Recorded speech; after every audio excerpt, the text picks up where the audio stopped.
राहुल गांधी ने एक बार एक नीति दिया था कि आगे से आलू डालो पीछे से सोना निकलेगा। बीजेपी पार्टी भी एक मशीन है, गंदा आदमी डालो उसमें वो दूध से धुल के निकलेगा। ये लोग ऐसे हैं। योगी नहीं हो भोगी है। यदा यदा हि धर्मस्य ग्लानिर्भवति भारत अभ्युत्थानम धर्म सततात्मानं सृजामहे। धर्म के नाम पर अगर तुमने लोगों को लड़ाया, धर्म के नाम पर अगर तुमने लोगों के बीच में नफरत की दीवारें खड़ी की, तो जिस तरीके से रावण को मिटाने के लिए ईश्वर खुद इस धरती पर उतर आया था, तुम्हें भी इसे तो सत्ता से हटाने के लिए बंगाल की जनता तो आ जाएगी। घर का बर्बादी होगा। अमित शाह, नरेंद्र मोदी, ये लोग जितना है सब बर्बाद करेगा। कि वो मोदी सिर्फ कहते हैं I am Hitler, I am dictator of entire India. ठीक है, ममता बनर्जी बोलती है कि मैं अपने साथ में कफन लेके घूमता हूँ, मैं अपने साथ में कफन लेके घूमता, मैं मर जाऊँ तो मेरी अलग पहचान लिख देना, लहू से मेरी पेशानी पर हिंदुस्तान लिख देना। सब्सक्राइब करें जनता की आवाज़ आप तक को और बेल आइकन को दबाएं और पाएं सबसे पहले न्यूज़। हेलो दोस्त, मैं हूं आपका दोस्त शाहिद शफीक। आप देख रहे हैं जनता की आवाज आप तक। जैसा कि आप लोगों को मालूम है कि जनता की आवाज लगातार बंगाल दौरे पर है। हमारे साथ तमाम हिंदू मुस्लिम भाई मौजूद है और आइए जानना चाहते हैं, क्योंकि पिछले दिनों अमित शाह ने कहा कि मैं एक व्यापारी हूं और लोगों को हम पर एक मौका देना चाहिए, विश्वास करना चाहिए। तो हमारे साथ कुछ नौजवान भी है, इनसे भी जानना चाहेंगे अमित शाह जी पर आप विश्वास कर रहे हैं कि नहीं। सर वो इंसान विश्वास करने लायक तो पहले है नहीं, क्योंकि 6 साल से उन्होंने जितना झूठ बोला है पूरी देश ने देखा है, हर एक बंदा देखा है। 15 लाख आएगा, ये आएगा, वो आएगा, आया कुछ नहीं है। आया क्या है? काला दिन। अच्छा दिन बोला था, आया काला दिन। ये सरकार सिर्फ धोखा देने वाली सरकार है और बंगाल में इनका चलेगा नहीं। ये एक ही जगह पर सिर्फ राज कर सकते हैं जहां पर लोगों को ये भरोसा होगा कि हिंदू खतरे में है। 2014 के बाद से हिंदू खतरे में हुआ, 14 से पहले कभी हिंदू खतरे में था नहीं।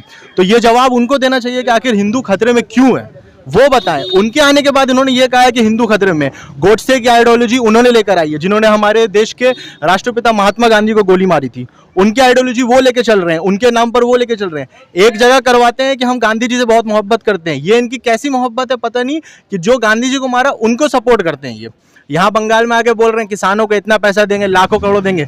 इतने बार मोदी जी ने यहाँ पे दौरा कर लिया, लेकिन जो किसान ठंड में दिल्ली की सड़कों पर रोज मर रहा था, उनके पास जाने का पास कोई वक्त नहीं था, कोई नेता नहीं। उल्टा और ये कह रहे कि वो खालिस्तानी है, तो मुसलमान पाकिस्तानी हो गया, किसान खालिस्तानी हो गया, और फिर वोट हम ही से कह रहे कि हम पे भरोसा रखिए। तो ये भरोसा करने लायक लोग हैं नहीं सर। ये लोग सिर्फ एक ही चीज के लायक हैं, इनको दूर से सलाम करो। ये दूर से सलाम करने लायक है, ये भरोसा करने लायक नहीं है। यहाँ आकर जो जहर फैलाने का कोशिश किया उन्होंने, कह रहे हिंदू खतरे में है। सबसे बड़ी बात है कि जिस दिन लोगों ने ये बात मानना छोड़ दिया कि हिंदू खतरे में, उस दिन इनकी सरकार खतरे में आ जाएगी, क्योंकि इनकी सरकार एक ही चीज पे टिकी है, वो है हिंदू हिंदू मुस्लिम, हिंदू मुस्लिम, हिंदू मुस्लिम। 70 साल से हिंदुस्तान चल रहा है, लेकिन इतना गंद कभी नहीं देखने मिला हमें जितना इनकी सरकार ने गंद लगाई है। आपके इस मोहल्ले में काफी हिंदू भी है और मुस्लिम भी है, सारे लोग एक साथ रह रहे हैं, तो यहाँ पर क्या माहौल है? यहाँ पर माहौल हमेशा से अच्छा रहा, कभी खराब। हम लोग यहाँ पर रहते हैं, साथ में हम लोग यहाँ पर बड़े हुए हैं, साथ में हम लोगों को कभी एक दूसरे से ऐसा खतरा महसूस नहीं हुआ है। हमेशा कभी कभी ऐसा भी होता था कि 2 त्योहार एक साथ क्लैश हो जाते थे। वहीं बगल में हिंदू मोहल्ला है, यहाँ मुसलमान मोहल्ला है, एक साथ ही हम लोग रहते हैं। कभी किसी को तकलीफ नहीं हुआ, कभी कोई प्रॉब्लम नहीं हुआ। सरस्वती पूजा भी यहाँ पर होता है, ईद भी यहाँ मनाई जाती है, कोई ऐसी तकलीफ की बात यहाँ पर नहीं हुई है। हाँ, तकलीफ उनको है जो हमको एक साथ देखते हैं। हम लोग एक साथ रहते हैं, उनको बहुत तकलीफ होता है, क्योंकि हिंदू और मुसलमान साथ में रहेगा तो फिर बीजेपी का दिमाग घूमेगा, क्योंकि फिर उनके पास मुद्दा नहीं है। उनसे कोई भी सवाल पूछो, अनएम्प्लॉयमेंट तो सोनिया गांधी खराब है, जीएसटी राहुल गांधी खराब है। तो राहुल गांधी खराब है तो आप क्यों आए सरकार में? भाई आप सरकार को ठीक करने आए ना। आज पेट्रोल का दाम इतना बढ़ गया है, आज पेट्रोल गैस डीजल ये नॉर्मल यूज है। हम लोग कोई करोड़पति फैमिली से तो है नहीं, हम लोग मिडिल क्लास फैमिली से हैं। मिडिल क्लास फैमिली के लिए 1000 रुपये गैस का देना बहुत मुश्किल है सर। आप कह रहे हैं, और इनके भक्त भी कमाल है, कह रहे हैं कि शेर पाला है तो एक्स्ट्रा आपको तो खर्चा होगा ही। भाई हमने शेर नहीं, हमने इंसान को सरकार में बैठाया था। अब हमको क्या मालूम था कि इनके पार्टी में कोबरा आएगा, तो इनकी पार्टी में कुत्ता बिल्ली आएगा। इंसान की पार्टी नहीं है ये। कोबरा तो आपके ही बंगाल से बिलोंग करते हैं वो। अब हमको पता नहीं था सर कि आस्तीन में, सर आस्तीन में ही सांप होते हैं ना, आस्तीन में ही सांप होते हैं, तो वो आस्तीन में सांप निकला। हम लोग क्या कर सकते हैं? सांप तो आस्तीन में होता है और ये सांप आस्तीन से ही निकला है। और आपको पता है कोबरा क्या करता है? कोबरा जानवरों को खाता है, चूहे बिल्ली को खाता है, और ये जो सरकार है ये बंगाल को खाएगी। इसीलिए हम लोग खुश है कि हम लोग के पास ममता बनर्जी है, हम लोग को कोई तकलीफ नहीं है। उन्होंने जितना डेवलपमेंट दिया है, ये सरकार अगर आ गई तो ममता बनर्जी के किए हुए काम पर क्रेडिट खाइए। सोनार बंगला बनाएंगे, वो ऑलरेडी बना हुआ है, ये आके उसका क्रेडिट ना खाए। सोनार बंगला बना हुआ है, बहुत डेवलपमेंट हुआ है बंगाल में जब से ममता बनर्जी आई हैं, और यही रहेंगी इंशाल्लाह। आपके टीएमसी पार्टी के बहुत सारे नेता जो है लगातार चुनाव से अभी पहले जो है लगातार वो बीजेपी क्यों ज्वाइन कर रहे हैं, क्या कारण है?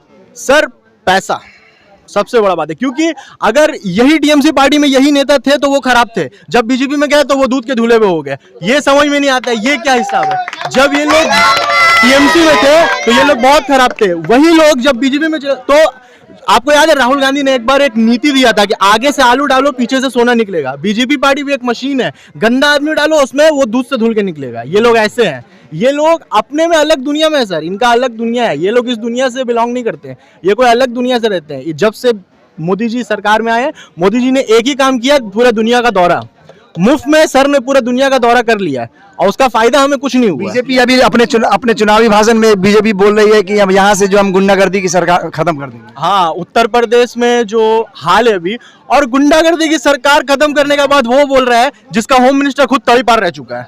ये क्या बात है मुझे समझ में नहीं आ रहा। जिसका होम मिनिस्टर खुद तड़ीपार रह चुका है वो ये बोल रहा है कि हम गुंडागर्दी खत्म कर देंगे। तो सर ये लॉजिक, इनके पास लॉजिक नहीं है सर, इनके पास सिर्फ और सिर्फ हिंदू मुस्लिम कार्ड है। हम हिंदू तुम मुसलमान, हम ये तुम वो। देश को इतना बुरा तरीके से बांट दिया है सर कि हम आज देख रहे हैं वही रास्ता है, वही रोड है, वही लोग है, लेकिन अब खतरा महसूस होने लगा है। क्योंकि जो हाल किया है इन्होंने, आज रास्ता भी वही है, लोग भी वही है, लेकिन कुछ गलत हुआ है तो भरोसा तोड़ा गया है। जिस तरह से आखिर इनके सरकार ने किया क्या, डिमोनेटाइजेशन किया, ये बोल के कि ब्लैक मनी को हटाएंगे, ब्लैक मनी को हटाएंगे। ब्लैक मनी कितना हटा वो सब जानता है, और मीडिया तो खैर इनका तो है ही, दलाल तो है ही मीडिया इनका, मीडिया का जो हाल। क्योंकि यूट्यूब को छोड़कर, और एक स्पेशल मेंशन करूंगा रवीश कुमार सर को छोड़कर, और कोई ऐसा है नहीं मीडिया में जिसके अंदर बोलने की ताकत है। इनके एमएलए एमपी किसी के अंदर ताकत। जनता की आवाज भी लगातार जनता की ओरिजिनल आवाज को दिखाता है। यूट्यूब एक ऐसा न्यूज चैनल है जहां पर अब सच्चाई दिखने मिल रहा है, वरना रवीश कुमार के चैनल में रोज 9 बजे हम लोग को सच्चाई देखने मिलता है, अदरवाइज हम लोग को सच्चाई देखने नहीं मिलता सर। क्योंकि इन लोगों ने जो गंद फैलाया है कंट्री में, जो हाल किया है कंट्री का सर, मतलब हम सोच नहीं सकते हैं क्या हाल किया है। आज ये लोग मुस्लिम्स पे कमेंट करते हैं, हमारे प्रॉफिट पे कमेंट करते हैं, खुद के रिलीजन के भी कभी कभी बुराई कर देते हैं। ये लोगों को आइडिया नहीं है वो क्या नाम है। हाल ही में वसीम रिजवी ने कुरान पे टिप्पणी की है, उन्होंने कहा कि कुरान के जो 26 आयत है उसको निकाल दिया जाए। तो एक ऐसा, ये इलेक्शन के टाइम में ही उन्होंने ऐसा क्यों कहा? कहीं इसका कुछ और तो मतलब नहीं निकाला जा सकता है सर। वसीम रिजवी तो उनके लिए मेरे पास कुछ ऐसे खास लफ्ज है जो मैं कैमरा पे बोल नहीं सकता, क्योंकि उन्होंने जो टिप्पणी की है वो दिखाता है कि उनके दिल में कितनी मैल है। वो कुरान पे सवाल जरूर उठा रहे हैं, लेकिन अभी तक उन्होंने खुल के बताया नहीं कि उनको प्रॉब्लम क्या उन आयतों से। आपको उन्होंने कहा कि ये आयतें जो है लोगों को आतंकवाद की ओर प्रेरित करता है और दहशतगर्द बनाने का। वो भी तो पढ़े, वो क्यों नहीं आतंकवादी बने तब? वो भी तो पढ़े उन आयतों को। वो कह रहे कि मुझे कुरान पे भरोसा है, वो कह रहे, और उसके बाद पहले कि आतंकवादी बनेंगे। कैसे? हमने भी कुरान पढ़ा है, मैंने भी कुरान मुकम्मल किया अल्हम्दुलिल्लाह, मैं तो आतंकवादी नहीं बना। आप भी, आपके भी कई मुसलमान दोस्त होंगे जो कुरान पढ़े, क्या वो आतंकवादी बन गए? आतंकवाद का डेफिनेशन में ही रिलीजन नहीं होता है सर। आतंकवादी वही, आतंकवादी दिमाग से मूर्ख होता है। क्योंकि अगर कोई इंसान ये सोच रहा है कि हम किसी नॉन मुस्लिम को या किसी को मार के हमको जन्नत मिल जाएगा, वो बेवकूफ है, वो सबसे पहले जहन्नम में जाएगा सर, वो सबसे पहले जहन्नम में जाएगा। देखिए, देश का तो नहीं बोल सकते, सिंपल सा बात है, बंगाल का जो पब्लिक है सच्चा का साथ है, झूठा का साथ नहीं है। ठीक है, सिंपल सा बात है। सबसे जाहिल स्टेट यूपी, वहाँ मोदी का सरकार। सबसे पढ़ा लिखा स्टेट केरला, वहाँ पर मोदी का सरकार, एक ठो भी सीट नहीं है वहाँ पर। तो पता चल गया जहाँ पढ़ा लिखा है वहाँ मोदी नहीं है, जहाँ जाहिल है वहाँ मोदी है। क्योंकि कोई भी पढ़ा लिखा इंसान ये सुनना तो पसंद नहीं करेगा कि जब न्यूक्लियर अटैक होगा तो गाय का गोबर लगा के अंदर घुस जाओ, हम न्यूक्लियर अटैक से बच जाएंगे। तो इस तरह की बातें कर रही है। प्रधानमंत्री का डिग्री दिखाने का जरूरत पड़े, प्रधानमंत्री का डिग्री दिखाया ना अमित शाह वीडियो में, जरूरत पड़ा तो दिखाया गया, तो मतलब उसका डिग्री में शक था तब दिखाया गया, डिग्री में शक था तब दिखाया गया। अगर आप पढ़ा लिखा रहते तो दिखाने का जरूरत नहीं होता, पहले से लगा रहता। दिखाना जरूरत क्या पड़ा? दलील काहे दे रहे? मतलब शक है तब ना दलील दे रहे हैं। मोदी से ज्यादा पढ़े लिखा ममता बनर्जी है, तो हम लोग पढ़ा लिखा का सही जाएंगे। ये एडवोकेट है, लॉयर है, कम से कम कॉन्स्टिट्यूशन ऑफ इंडिया वो जानती तो है। वो तो अनपढ़ गंवार जहाँ से चाय बेच रहा था, कहाँ से चला आया है यूपी का हुकूमत को लेकर के। अरे तो साथ में भोगी मियाँ, योगी नहीं हो, भोगी है, जो है वो भोगी है असल में, उसको कुछ आता तो है नहीं। बेचारा लोग क्या बोलिएगा, जाहिल का सरदार कैसा होगा जब जाहिल कौम है उसमें। आखिर मुसलमानों के अंदर इतनी खामोशी क्यों है? क्यों नहीं आवाज उठाया जा रहा है? मुसलमान के अंदर खामोशी इसलिए कि मुसलमान पहले तो फजर, गलती तो अपना है ना, फजर पहुंचा नहीं, फजर तक पहुंचता तब तो आवाज उठाता, फजर में तो सोया बिस्तर में, तो कहाँ से होगा? तो हम अपना प्लेटफॉर्म पहले साफ कर लें, उसने आवाज उठाया क्योंकि हम मौका दिया, क्योंकि मेरा प्लेटफॉर्म तो साफ नहीं है। पहले हम अपना प्लेटफॉर्म को साफ कर लें, उसका बाद आगे वाला प्लेटफॉर्म, तब ना उसको जवाब देंगे। अगर हम नमाज वक्त पे वहाँ पढ़ने जाते तो उनको आवाज उठाने के लिए सोचना पड़ता, क्योंकि मेजॉरिटी ऑफ मुस्लिम वहाँ मस्जिद में जा रहा है। वो तो देख रहे, सबसे बड़ी बात है कि आज ये सब सवाल उठ रहे हैं, लोगों का इतना हिम्मत हो रहा है कि लोग सामने आके बोल रहे हैं कि यहाँ पर अजान हो रही है उससे हमको तकलीफ है। इस सरकार से पहले किसी ने कभी नहीं बोला कि हमको अजान से तकलीफ है, इस सरकार के बाद, और वो भी एक स्पेशल प्लेस पे बोल रहे हैं कि हमको अजान से तकलीफ है, सिर्फ यूपी में। तो यूपी की सरकार ने जो हाल किया है, अभी हाथरस कांड में क्या हुआ, पहले तो अपराधियों को पकड़ा गया, जब उनको छोड़ा गया तो उस हाथरस कांड में जो लड़की थी उसके माँ बाप को मार दिया गया।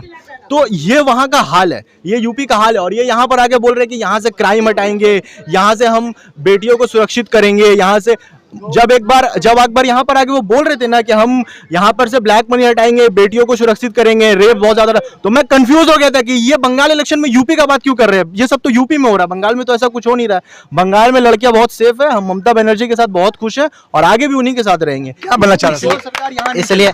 इसलिए मैं कहना चाहता हूं आज के मौजूदा हुक्मरानों से और बीजेपी आरएसएस के दलालों और कुत्तों से कि वो इंसानों को धर्म पर ना बदले, क्योंकि उन्हीं की एक किताब है, उन्हीं की मशहूर किताब में से, उन्हीं के हवाले से कहता हूँ, यदा यदा ही धर्मस्य ग्लानिर्भवति भारत अभ्युत्थानम धर्म सततात्मानं सृजामहे। धर्म के नाम पर अगर तुमने लोगों को लड़ाया, धर्म के नाम पर अगर तुमने लोगों के बीच में नफरत की दीवारें खड़ी की, तो जिस तरीके से रावण को मिटाने के लिए ईश्वर खुद इस धरती पर उतर आया था, तुम्हें भी इसे तो सत्ता से हटाने के लिए बंगाल की जनता तो आ जाएगी और इधर से हटा करके निकाल करके दिखाएगी। बंगाल में तुम कहते हो कि नारी का सम्मान कर नहीं होता है, नारी का सम्मान नहीं होता है। अपने स्टेट पे देखो, वो क्या बिहार में भी इन्हीं की है तो हुकूमत है, लेकिन बिहार के मुजफ्फरपुर के शेल्टर होम के अंदर 12 बच्चियों के रेप करके उनको जिंदा ज़मीन में दफन कर दिया है। क्या यही वहाँ पे है?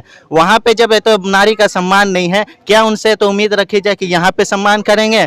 हाथरस के तो देख लीजिए कांड, बीजेपी के जहाँ जहाँ हुकूमत है वहाँ पे काटना और रेप करना और इसी तरह गुंडा राज तो आम है, वहाँ तो एकदम आम है, इतने आम है कि वहाँ के लिए जाने पे आदमी तो डरता है। 2 बजे रात का अगर आप 8 बजे रात को निकलेंगे तो डर महसूस होगा। लेकिन बंगाल एक ऐसी स्टेट है कि अगर 3 बजे 4 बजे रात को आप तो निकले, चाहे एक लड़की जाए, लेकिन आराम से वो चल जाती है अपनी मंजिल तक, उसको कोई एक टच भी नहीं करता है। ये है बंगाल के तो जनता, ये है बंगाल। बंगाल ये है, बंगाल जिस देश सिखाता है कि पूरे हिंदुस्तान में एक ऐसे ही बंगाल है जो हिंदू मुस्लिम सिख ईसाई सब एक साथ रहते हैं, आपस में सब भाई भाई है। बंगाल के बारे में कहा गया कि यहाँ पे जो है मुस्लिम की जो आबादी है लगभग 29% है, मानी जा रही है।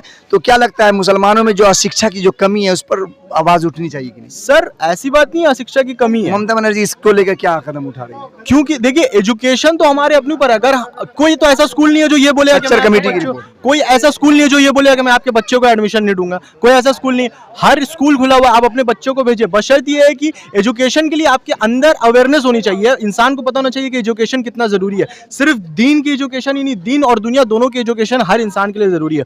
और ये बात बोलना कि यहाँ पर मुस्लिम की आबादी ज्यादा है कम है, तो क्या मुस्लिम हिंदुस्तान का सिटीजन नहीं है? कहीं पर मुस्लिम की आबादी ज्यादा है तो प्रॉब्लम क्या उससे? हम लोग क्या हिंदुस्तान के सिटीजन नहीं है? आज हम लोग को ये क्यों फील कराया जाता है कि जैसे हम लोग ने पाकिस्तान नहीं जाकर बहुत बड़ी गलती कर दी, जिन्ना की बात नहीं सुनकर हम लोग गलती कर दी। आखिर हम इस देश में रहे, हमारे बाप दादों ने इस देश के लिए कुर्बानी दी है, हमारा हक इस देश में रहना। हम किसी से पूछ नहीं रहे।